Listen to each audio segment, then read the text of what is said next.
Hey everyone, can you believe it's the last Friday in May, which means that June is upon us? And June's such a great month. Summer's here, the days are longer. Maybe you're having a little bit more fun. Maybe things are really difficult. Kids are ending homeschooling and you're relieved, but that last burst of energy really needs to be there. I know if you're like me, I'm kind of prepping up for the second half of the year. This whole coronavirus definitely put that curveball into Q2. And it got to the point where I felt a little overwhelmed and kind of disorganized and trying to figure out my footing of what the plan is. But I feel confident that I can work on a plan to deliver to my team that says, hey, this is where we need to put our energy into. And goals and plans don't have to be like slave driving events, like you must hit this quota or else. To me, they help align all of the things that you're doing, whether it's let's have some intention, let's try harder here. Maybe it's understanding why certain things are changing, even. But I've kind of spent some time just doing the work of reflection during this time frame.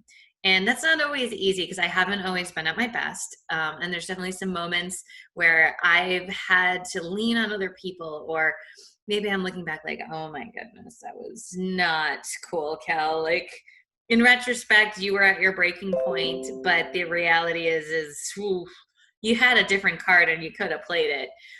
But kind of taking the moments of that and saying, well, what do I value from this whole virus? What are the things that I can fix? What are the things I can trim down, change, or delegate?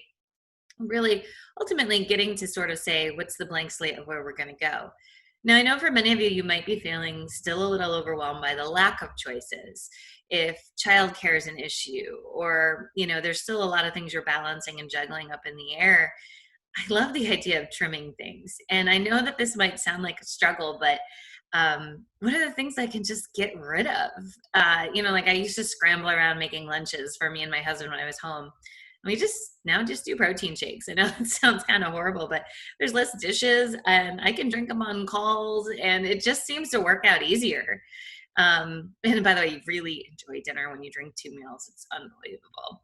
But the idea is, what are the things that maybe you could trim down? Do I need to work so many hours? Is it, are there things that we could be better set and better kind of centered in? And so as you're looking at this and winding down some schooling, maybe grieving the idea that some people have maybe aren't going to see their kids' friends or graduations or dance recitals, things like that, kind of take that moment and say, what are things I need to fix? What are things I need to trim down? And maybe we're just too intense on they're not driving the value we had hoped.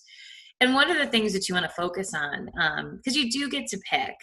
And while we do have limited choices, and a lot of us have had to adapt and adopt, it's still an opportunity this weekend to sit down with your family, your loved ones, or just yourself and just say, hey, I'm coming into June. June represents a new season, a new quarter is coming up upon us. What do I really want to kind of think through? And I think you have to give your space to think. I don't think that sometimes those ideas just pop in your head and it's over. So take the time and enjoy your May. Celebrate the last days of May as we keep getting more and more outside of this and more into a new normal.